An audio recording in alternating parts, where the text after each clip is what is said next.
Hi guys, welcome to the channel. This is Yvonne from Ginger Chick Rehab. Thank you for hopping on and checking out what we are up to. So in today's video, I am doing some junk pile finds. So these are some benches that were at the end of the auction and nobody wanted. So I'm like, hey, I'll take those for $1 each. I'm good with that. I can make those better than what they are and save them from the burn pile. So in today's video, I am sharing with you the process of how I am making these benches over and maybe a dog hair or two or something chewed on some of them, but I'm going to share the process with you all, how I fix these up and get them ready to resell. Where do I begin? Do I start off with the neediest? Do I start off with the less needy?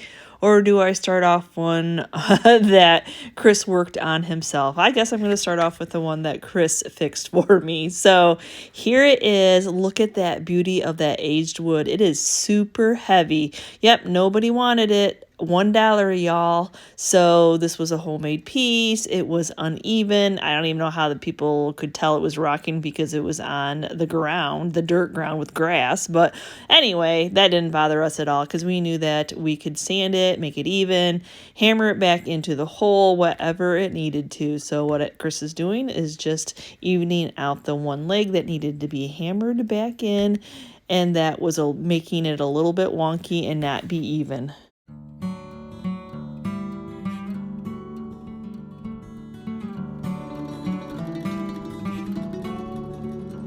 Did I forget to mention that actually a lot of these were, well, not a lot, all of these were covered in layers of years of dirt and debris, and maybe people just couldn't see what was underneath that. And a lot of times you just structurally have to see if you could put it back together. Is it worth salvage? Is the damage too far gone? I have yet to find something that is actually too far gone, but yes, as soon as we brought these home from the auction, we power washed them because sometimes things are actually way too dirty to even touch. At least the piece was there. Actually, the piece was on there until we put it in our van to bring it home, and then it got knocked off. But still, not any big deal because, you know, you can reattach it. But look at the base is good. This one's level. It's nice and sturdy. But, yep, I just need to take some Titebond glue on both sides of this piece of wood, get it glued back together. I'm going to go ahead and clamp it, making sure that it's nice and level, and let the glue do what the glue does and let it dry overnight. My glue had dried overnight. All I'm going to do is go and sand off the rest of whatever paint is left. And there really isn't, you could actually just take a scraper and probably scrape it off this top very easily. I don't know what type of wood this is. It's actually a very hard wood, and there's really not too much staining on this wood. And I love being able to see those different size slats of wood.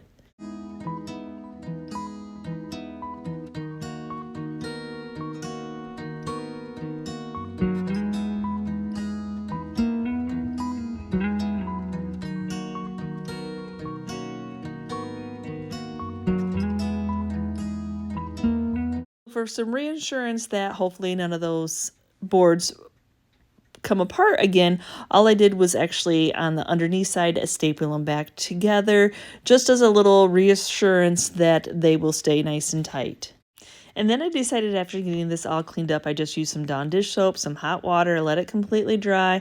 I'm going to salvage that top. I'm going to leave that top a natural wood color, but I want to use my sprayer because I do not like to have to spray legs of anything. So I'm going to take the time to tape this all the way off.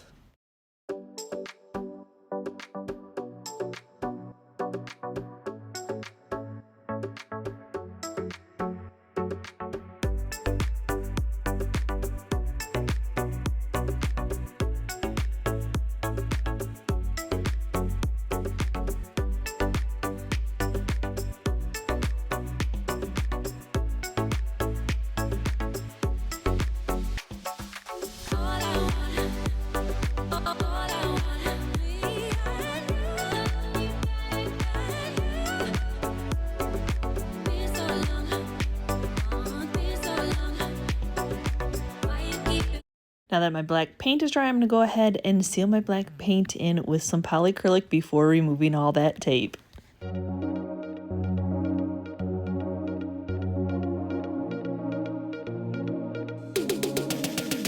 I'm just absolutely in love with how clean this wood is. I love the different slats. I know that it's on there. I got that piece glued back together. I got some staples on there to make sure they're nice and secure. So to finish this piece up, I'm just going to give it a nice healthy drink with some Varathane natural clear wax. And I'm actually going to do 2 coats because that first coat is going to soak right in. I'm going to wait for it to be completely dry to the touch. And then I'm going to apply one other finishing coat.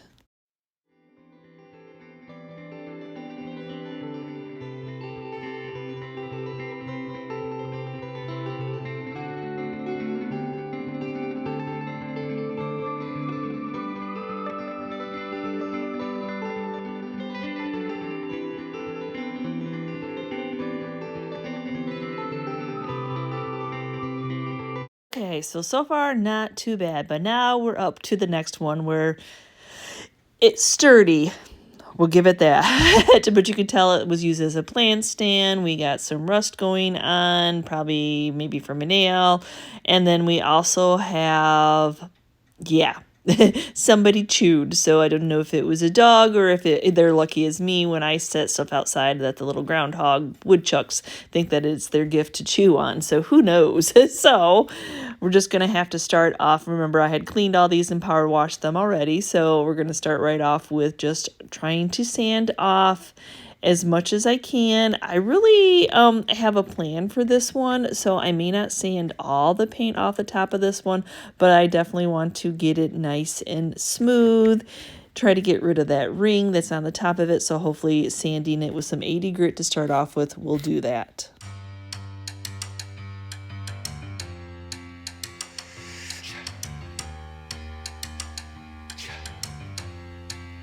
Sanded as much as I could smooth. I knew I wasn't going to be able to get the chew marks, and I'm not going to be able to get the chew marks, or it's not worth my time to try to get the chew marks to be a complete square.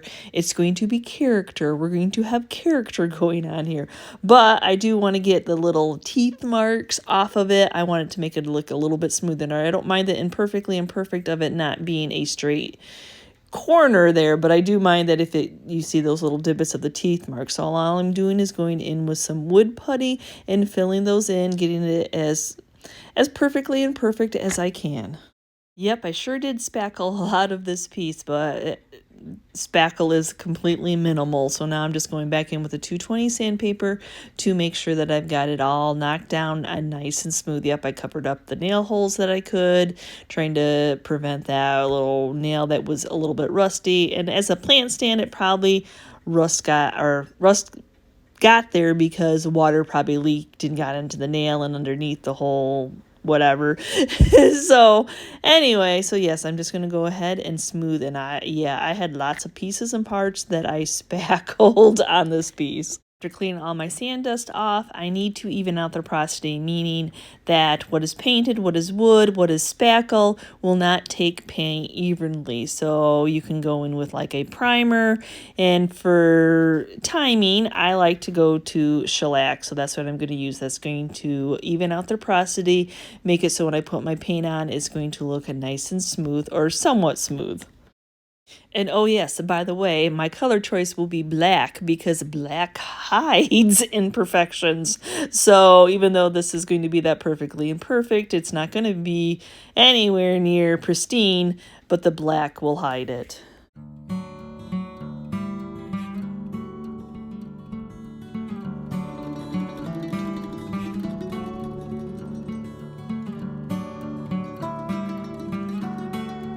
There's no reason I had to paint the whole thing black by any means. So I love the patina. I love the color. I love where, it distressed on the edges. And I actually have the perfect decoupage paper for this. Look at that. The color of this paper matches perfectly. When I order from Zazzle or Piglets Closet, I try to get multiple different sizes so I have some on hand. When a project comes up that's not always big and not always really small. So now I'm just trying to decide which part of the paper I'm going to be using.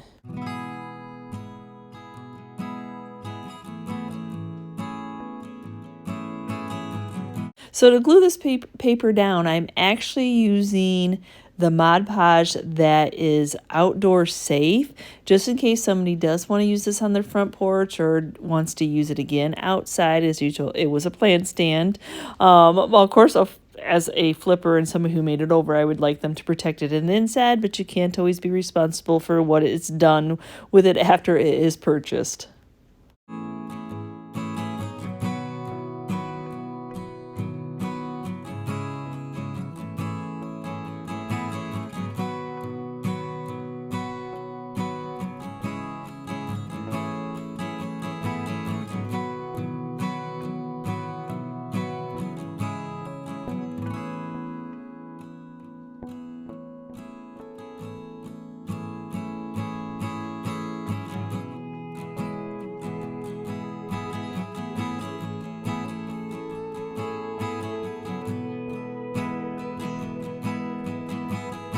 That I have the paper adhered. It is not dry yet. I'm actually working on this while it is still wet.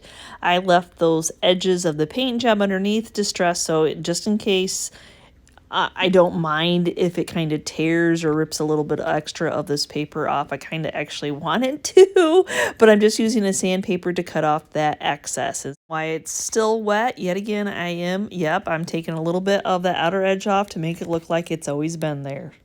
Now that my Mod Podge is dry, my paint's dry, I'm going to go back in and I'm going to distress that top just a little bit more. I'm actually going to run it over the entire paper, so if there's any wrinkles or anything, one, it'll be nice and smooth, but it'll also give that little bit of distressing that I'm looking for. And then I'm going to do it. I'm going to go back in and show all those imperfections on this. Yeah, I think that's really going to tie the top and the whole thing together. And I'm just going to go ahead and run the sander over the entire piece. I know you're probably like, what are you doing? But it's that perfectly imperfect that I'm looking for.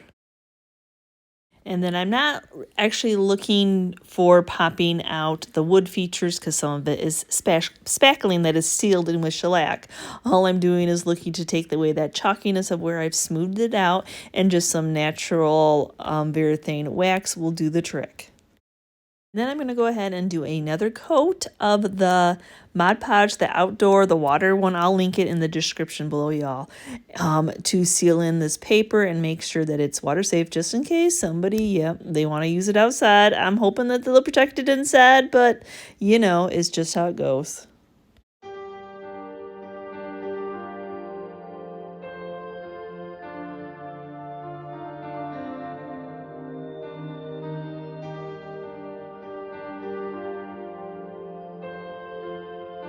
Now I got this cute little guy, and you can tell this was somebody's, I sat and painted type of stool, because look, you can see the hand marks where they kept grabbing it to move it along as they were painting.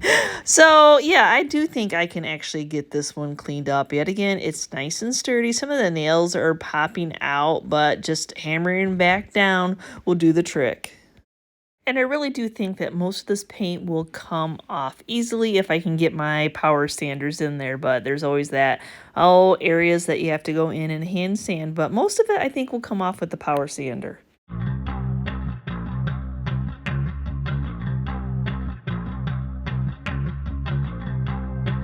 After a good cleaning, we're going to go ahead and get this all sprayed up. And I'm going to leave that top, same thing, I'm not going to paint the top black.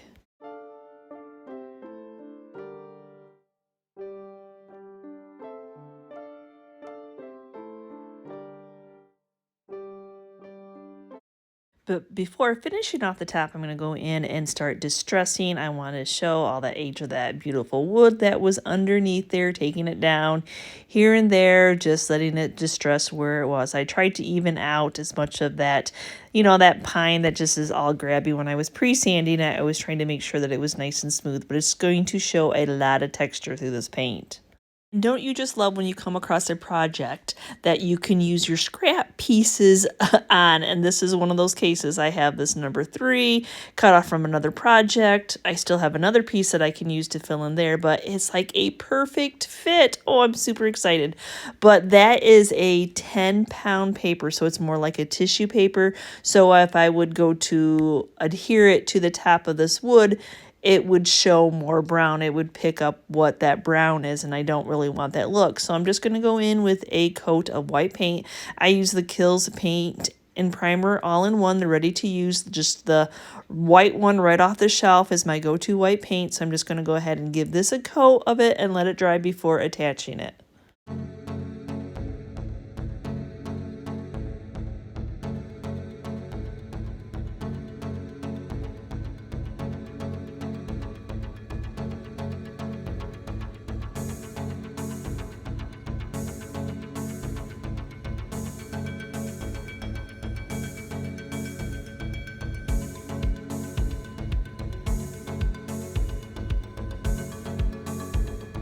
This one, I want those edges to stay crisp, so I made sure that my Mod Podge and my paper was dry before taking some sandpaper to take off that excess.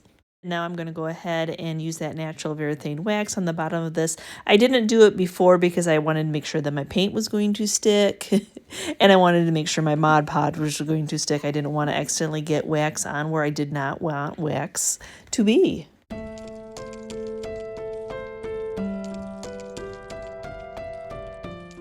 I need to seal my top of my paper in, so I'm going back in with another coat of that Mod Podge and that exterior water safe outdoor.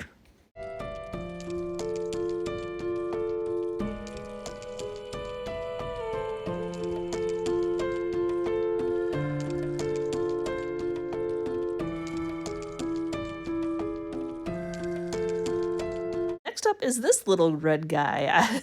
So it is a caddy on legs. Is that not super cute? Can't you just imagine some fun little pots in here, some fun greenery? Oh my goodness. But same situation. We have been chewed upon. So, yep, sometimes you got to look past that and just look at the perfectly imperfect and know that you can hide it a little bit. So, yep, I'm going to go ahead and do the same thing. I'm going to sand it as smooth as I can.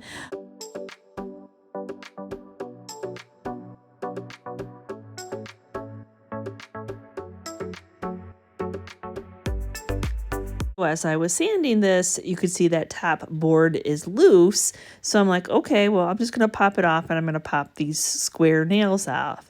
How the heck do you get a square nail out? Because, yeah, I've tried a hammer, I tried pliers. It was not going to move. So then I just made the executive decision like, okay, this is just going to go ahead and stay cracked. I'm just going to go ahead and brad nail that piece of wood back in, and a crack is just going to be part of its imperfections. Even if I tried to hammer it down, it still wasn't going anywhere. So, yep, it is what it is. So I'm going to go in and get some of those really deep parts and pieces and parts of this spackled in. And yeah, maybe I could have spackled that whole crack in, but it's just going to be the perfectly imperfect of it all. I'm going to use it. I'm just going to use it. So, but now I need to sand where I put all that spackle, that wood filler. I need to smooth it down. The same thing like before, I need to even out that porosity between the wood, the paint, and the wood filler. Using some shellac is just my perfect go-to choice, just a couple coats. And then I can proceed to paint it. I didn't worry about the big hole chew mark on the bottom because it's on the bottom.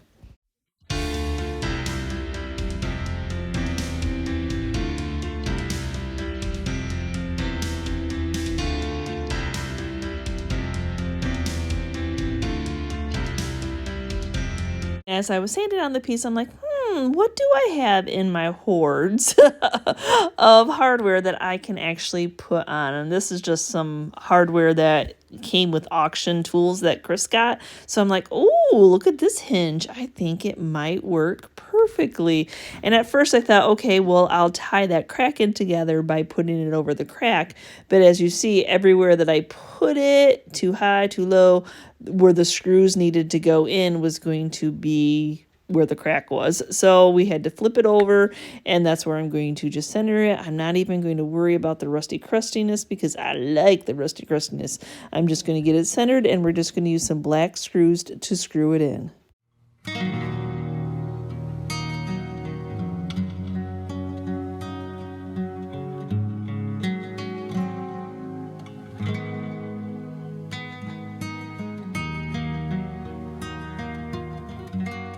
Last up is this. Oh my gosh, that red attracted me. The round attracted me, and that beautiful patina on that top attracted me. So, but when I was washing it off, the water on the top just beaded right up. So we'll deal with that. But for right now, I'm going to go ahead and clean up the side. So I love the red. It looks like it was made out of some barrel parts. Do you see the roundness of it? It hasn't been chewed, but you can tell. I think it might have been used in a workshop, is my guess. So anyway, it's not as perfectly imperfect of a paint job that I want. So it looks like it was started off white and then somebody painted it red. So I'm going to go ahead and freshen up the red using some of the Dixie Belle's Barn Red.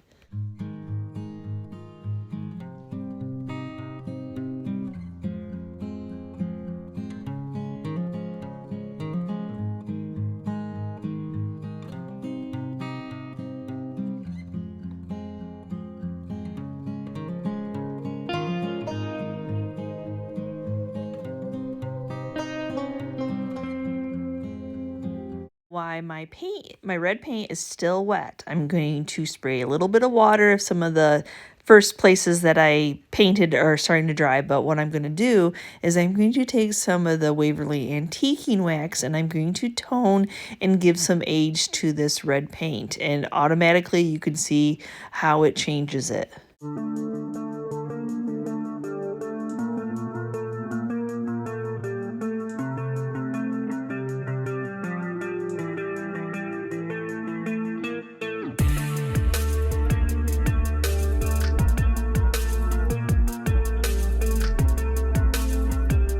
Okay, so now I have to deal with the top. So the top to the touch is slimy. It is sticky. Okay, so, I've already power washed it. I already just tried to wash it with Dawn dish soap. That didn't really do anything but leave it even more sticky. So my thought was I'm going to use some of the crud cutter and start spraying it on and see what happens.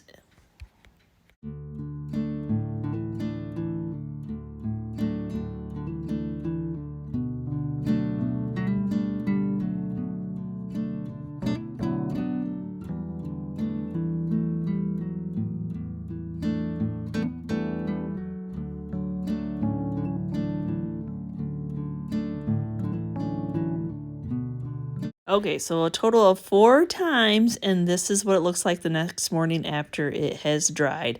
I like the patina, I like the dark spots, I like the chunk marks where it's been cut out.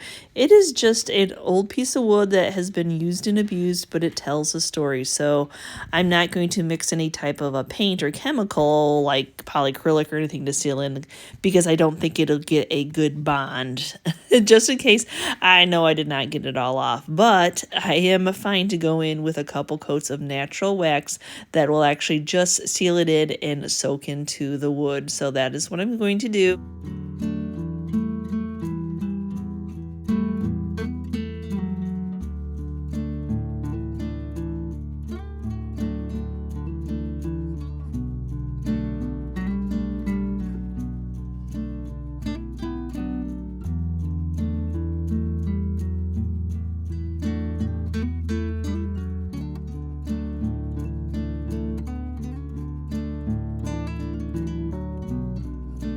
So thank you so much for watching today's video. And did I save them? Are they perfect? No. Are they perfectly imperfect? Yes.